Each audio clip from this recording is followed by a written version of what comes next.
Joining us now, Congressman Tim Burchett, along with Fox News contributor Liz Peek. It's great to have you both on. You know, there were protests, but not the Civil War. Senator Chuck Schumer and the Democrats claimed, Congressman, that was going to be coming. And polls show voters don't like seeing U.S. institutions attacked.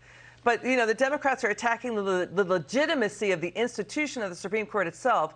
Don't attack the institution. It's about the individuals on the court, right?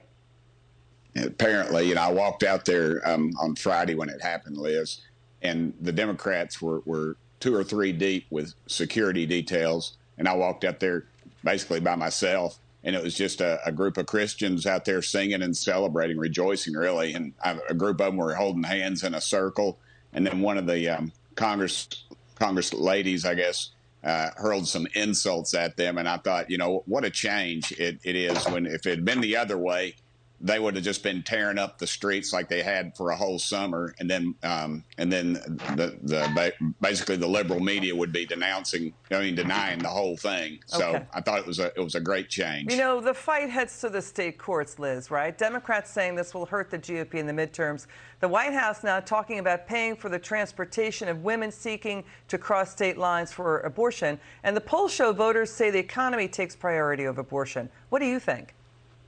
I think always it's the economy. It has always been that way, Liz. And as inflation continues to really hurt people's pocketbooks, I think that's what we're going to be talking about going into November. Look, I think this ruling by the Supreme Court has undoubtedly energized Democratic voters.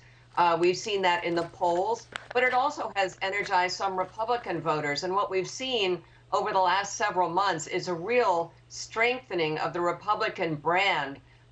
For a lot of reasons, not just inflation. It's also the border. It's also crime.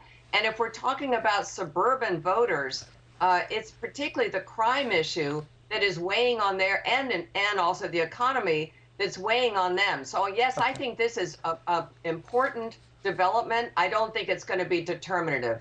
You know, to what Liz is saying, you know, Congressman, the court majority ruled basically that abortion is not in the Constitution, that it should be left up to the states. You've got to start persuading the states, legislatures, and the courts if you want it there. The women's groups are saying it's a privacy issue. They're quoting lines, for example, from the show The West Wing, that conservatives want to make government small enough to fit inside everyone's bedrooms. Democrats also saying this is a racial issue and an issue for poor people. I think they're just grabbing at straws, Liz.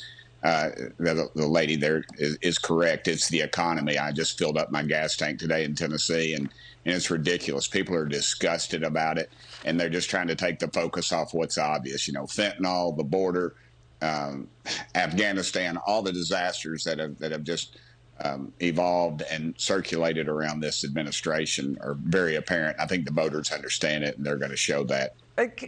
Liz, to what the congressman is saying, too, you know, the Vice President Kamala Harris is leading the charge to rev up the Democrat base. But the vice president criticized as tone deaf. She tweeted, quote, "We are in this fight together." But then she posted an image of herself 35,000 feet above ground on Air Force Two.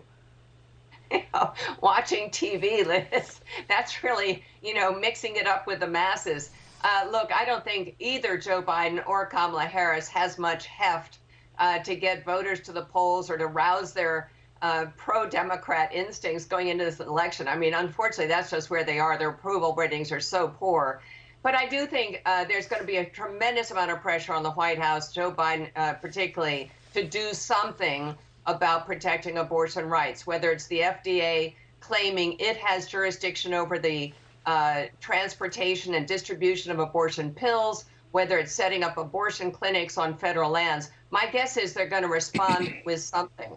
But the hope should be, Liz, I think, that over time, where the majority of Americans sit, which is in the middle on this issue, not the extremity of Democrats saying abortion at 9 months is perfectly okay, which is absolutely heinous, or the other extreme saying no abortions ever, including rape and incest. Most people aren't there. And I would hope that most state legislatures ultimately really sort of serve their constituents by coming up with laws that their people approve of. That's what all these protesters should be focused on. Interesting. Trying to convince legislatures. Yeah, I mean, Europe has more strict rules on abortion than the U.S. does. I mean, the conservatives are talking about how we have lax rules on abortion like China and North Korea, where it's an abortion on demand beyond the 15 weeks like they have in Europe. But it's also to what Liz just pointed out, at least 100 nations have over-the-counter birth control, but not the U.S. And there's a fear, Congressman, that Justice Clarence Thomas is writing that future cases could affect the due process precedents on things like same-sex marriage and contraceptives. You know, more than half of abortions are done by pill. So this is going to be an interesting legislative push, and it's going to the state courts, Congressman. This fight is now inside the states. How do you see it playing out? I see it 100% playing out in the states. The pro-abortion crowd is basically lying, saying that we overturning Roe v. Wade ended the abortion. All it did was kick it back to the states. Tennessee has trigger laws already in place. Most of your conservative states are moving in that direction. I agree 100%. It's going to end up in the states where it should have been in the first place. And that's where the battle will be. Yeah, see whether either side, how they persuade the voters there. And Liz, this final issue, Democrat Stacey Abrams is talking about companies like Disney boycotting Georgia over its abortion laws. Liz, didn't that backfire when they got Major League Baseball to pull their game out of Georgia after Abrams ignited a backlash against Georgia's vote reform law? So that doesn't really work. It doesn't work. And look, now what are they talking? 22 states are going to probably have stricter rules on abortion. Is Disney going to remove themselves from 22 states, Liz? I don't think so. I think the farther that the corporate community can get away from this battle, the better served they are. It's a matter between them and their employees. Some have adopted rules and benefits to make their employees okay if they have to have an abortion. I think that's fine. That's where the argument should be for corporations, or the concern should be how their employees are dealing with it. That's all their interest should be, in my view. Congressman Burchett, Liz Peek, that was terrific. Come back soon. We love having you on. Thank you.